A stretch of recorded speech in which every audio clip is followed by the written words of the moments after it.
Today I want to come with a very important message to you as Africans.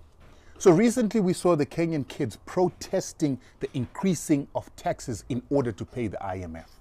And these kids were mad because they're saying that they cannot survive, their parents cannot survive, and that's why they want to fight these taxes. They fought so vociferously, they risked their lives, sacrificed their lives, they even got killed in order to reduce these taxes because they want more paper money in their hands. Now, trust me, I've been to Kenya. I've been to Dandora. I've been to Kibera. I have seen the slums and how most people in Kenya live. But what I want you to understand is that they were vociferous on an issue to do with paper money, but they forgot the most important thing just 6 months ago when the government introduced GMOs into the country. Now, you need to understand that, yes, the tax issue is a problem. For a country to be milking its people in order to pay the IMF, that's slavery. But trust me, that is not compared to what it is that the issue of seeds is. This resource, seeds, is the most important resource in the world. It is the most important resource to humanity, animals, and life. Water, food are the most important things because when you have those, you can survive. But what happened in Kenya 6 months ago is they allowed the introduction of genetically modified seeds for cotton and maize. What the Kenyan people and these Kenyan youth did not understand is that their government had just signed them into food slavery and into death. They also didn't understand that the government had signed them up for a biological warfare together with a chemical warfare, because the chemicals that go with these GMOs are ones that cause cancer. And if you look at the cancer index, the countries with the highest cancer rate and the highest cancer death rate in Africa, Kenya comes number 4 after Zimbabwe, that eats GMOs from South Africa that are laced with glyphosate that goes hand in hand with the GMOs. Second is South Africa, followed by Malawi, and then Kenya. I've actually ignored the Union Republic that comes tops, but their death rate is lower than the 4 countries that are spoken about. Now, the Union Republic, you know who colonized the Union Republic. Those people kill Africans. You know this. So the fact that the Kenyan children did not find it important to rise up when they were being put into food slavery by GMOs, that when you plant it this season, you cannot replant it next season because it has a genetic use restriction technology. And when we were listening to the Kenyans trying to convince young Kenyans, as Kenyan scientists, Kenyan business people and government officials, they said that there is nothing called genetic use restriction technology. They were lying. I am currently undertaking a court case in South Africa against a company called Insco that also is present in Kenya as a fast food outlet called Simbisa Brands that has got chicken in, creamy in, bakers in. That company, I took their food for tests here in South Africa together with France and Italy, and their food and GMOs came up positive for the NOS terminator gene. So the Kenyan scientists were lying to Kenyans when they said that the seeds will not terminate, will not become sterile, and people in Kenya will be able to regrow these GMOs. It was a lie. And I'm saying, so you African children in Kenya, in South Africa, in Zimbabwe, wherever you are, if you're not worried about your seeds, if you're not worried about how you're going to produce food tomorrow, what happens when you become captives of the companies like Monsanto, Bayer Monsanto, Syngenta, DuPont, when they stop giving your country seeds, as they stopped giving parts and loans to Zimbabwe during sanctions? What will you do? What will you do in South Africa right now if the South African government had not gone into a GNU with the DA and the Americans decided to put them under sanctions? Where would they get seeds when 90% of their food is produced by GMOs and seeds that are owned by Monsanto and other biotech companies from America? Besides that, these GMOs are known to be engineered to actually have ethnic diseases. Hence, you will see that there's a current study in America that was talking about the increase of diseases with the use of GMOs and glyphosate. They say that there's an increase in every single chronic disease ever since they introduced GMOs and glyphosate. This is scientific evidence that these GMOs are dangerous. Now, I am fighting, like I said, in court in South Africa. This company called Insco, owned by a Greek gentleman in Zimbabwe, came to South African courts to try and shut me up through the courts. They left Zimbabwean courts where they are selling the illegal GMOs. It's illegal to sell GMOs in Zimbabwe without government approval.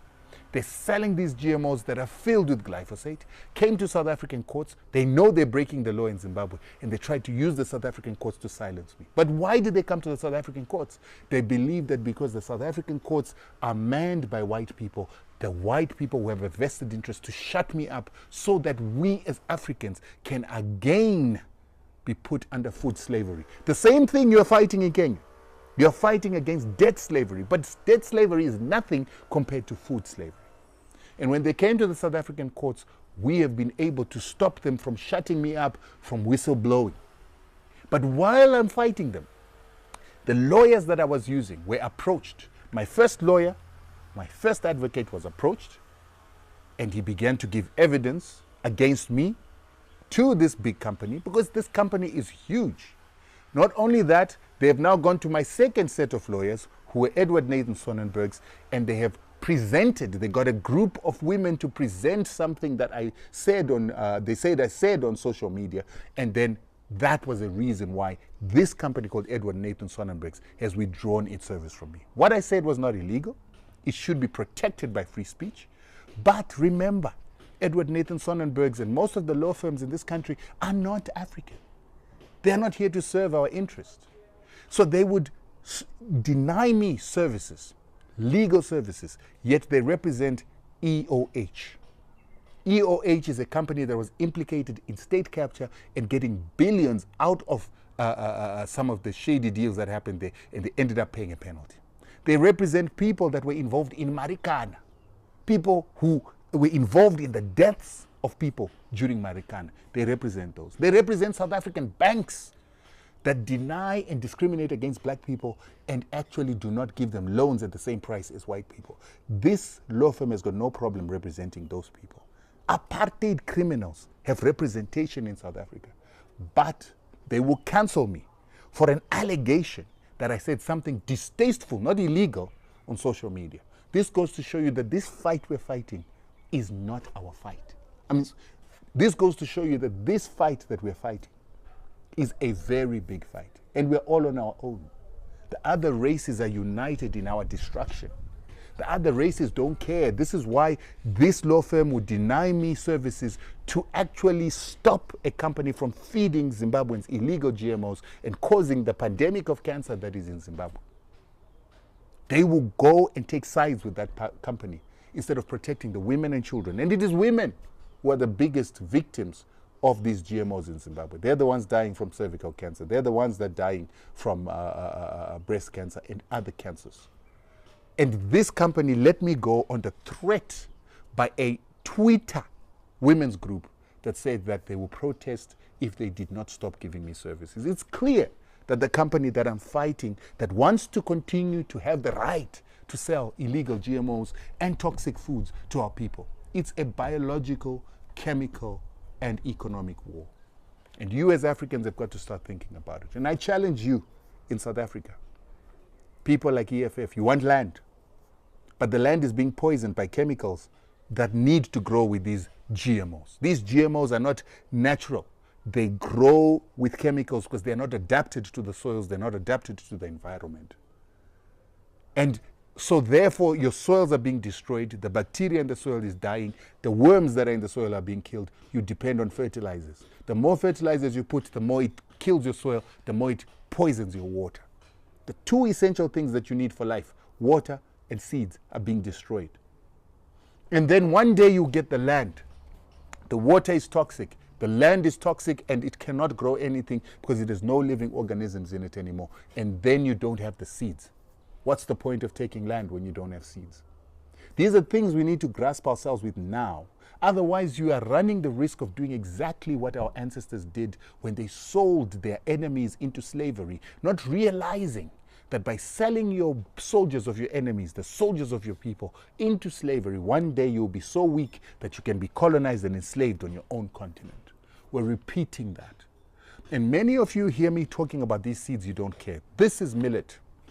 These are the most valuable resources, more valuable than gold and diamonds, more valuable than platinum, more valuable than iridium. It's these seeds. Because with this, you can feed yourself. Even if you don't have a job, even if you don't have money in your pocket, if you've got seed to put in the soil and harvest, you have food. If you've got clean water, you'll have water to drink, you will live, you will survive. Even if you don't have shelter, water and food are the only things you need for humanity, not paper money. And these seeds, these are millet seeds, traditional grasses that we used to grow back in the days. These now you're hearing Bill Gates is starting to look at millets, wants to turn them into GMOs and wants to turn them into hybrids. These were the seeds that kept our ancestors and gave them health. Their immunity was the strongest immunity. That's why we as Africans were taken as slaves, because we were so strong. Now we are destroying these foods that we were supposed to be eating. We are allowing Bill Gates to come onto our continent and to destroy them, and we're not protecting them. And our leaders have become sellouts. They are the ones allowing these GMOs and hybrids so that they make their citizens captives of receiving seeds every single month. But what our leaders are doing is exactly like what our ancestors did, is to sell our own people into slavery. But let me tell you, the moment you don't have any more seeds on your continent, you'll be like Europe, where tomato seeds now cost 60,000 US dollars for a kg, up to 400,000 US dollars for a kg. They allowed that to happen by allowing hybridization of their seeds.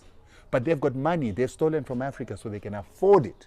But can you in Africa afford seeds that cost more than a kg of gold? This is the most important resource. And every government should make this a priority to look after these things, particularly the traditional ones. Mung beans, another tradition from Africa. All these beans, this is what we used to eat. And I want to challenge you, Africans, to say stop protesting over stupid things and stop following these Gucci revolutionaries who don't understand what you need to do to survive for your tomorrow. Now, hashtag no to GMOs.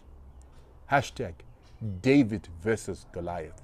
For those of you who want to follow my fight against INSCO, it's INSCO versus Rutendo. Let's unite. Let's fight these GMOs for our survival. Yeah, let me check.